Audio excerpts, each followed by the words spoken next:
Have you ever wondered what to do at the end of a reading lesson? Well, here's an activity that challenges students to apply their creativity to what they've just read and have a little fun in the process. Reading often leads to writing. For example, critics write a review after they've read a book, and people write responses to blog posts or magazine articles. So this makes a writing activity a natural follow-up to a reading lesson. Today, I'm going to have my students read a short story about a man who tries to cheat in a fishing derby. And when we're finished, I'm going to have them summarize what happened in the story. Then, I'll call attention specifically to the end and ask to rewrite the ending, making it different than the original. The idea is to get them speculating about different scenarios that could have happened at the end, just like native speakers do when we read a novel or we watch a movie. Okay, so who can tell me what happened in this story that we just read? Alejandro. Yes.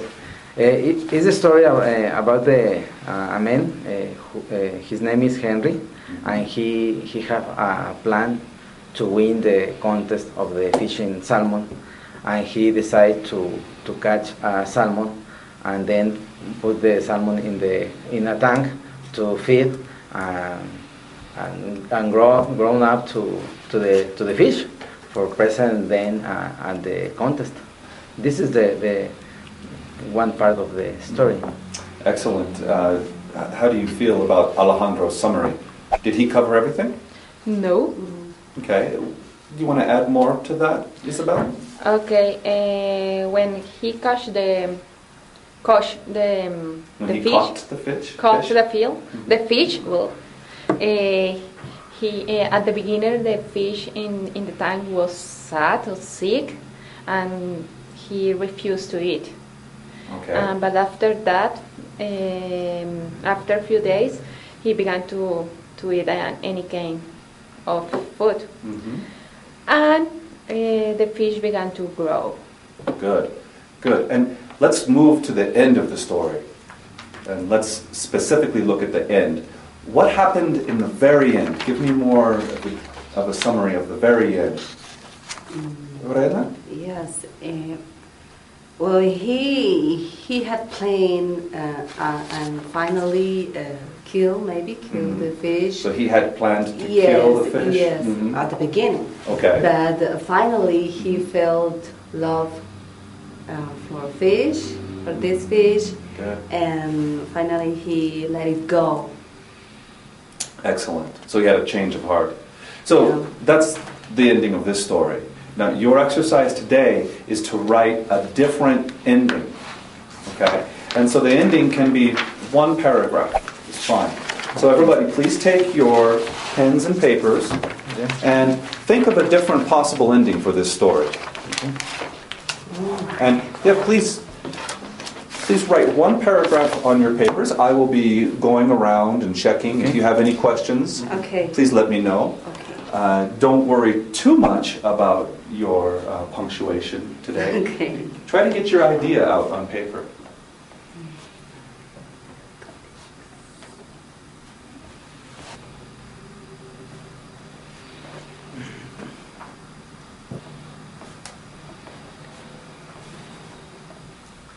Good. And here, looked delicious. Look So on my you- life. Yeah. Looks delicious. Looks. You don't need like. No, you have the right tense here. Looked. That's okay. Looked. With S? Good job. Looks good. That'll be a good one. Good. Then here, and then it could be. Let's put it. It. We need our subject. Good. Excellent. Looks good. Okay. And are you ready? Will you be ready to read this to the class? Yes. Okay. Thank you, Alejandro. So, has everyone finished their writings? Yes. Yes. Great.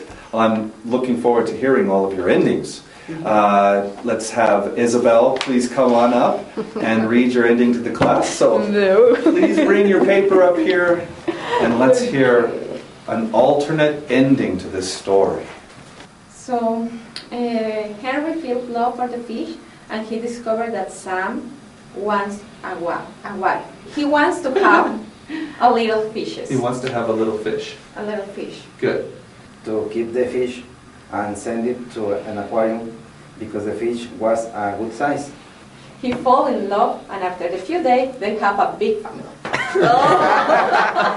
Because during the contest, another fisherman climbed salmon and won the first award of the contest. Oh. And Harry could return with an empty tank.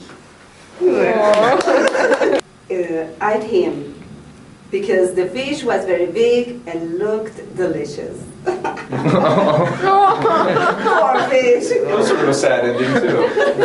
Okay, excellent. Very good. Please have a seat there. Rewriting the ending to a reading passage is just one follow-up activity. Here are some other things that you could have your students do. Write the summary of what they've just read. Rewrite parts of the story from different perspectives of different characters. Have a debate about the decisions that the characters made and discuss the pros and cons. Write descriptions of characters. Ask them what would have happened if characters had made different decisions. Whenever possible, try to design a follow-up activity that mimics what we as native speakers do after we've read something. Your students will find reading in English far more interesting when they can have sophisticated conversations about what they've just read with others.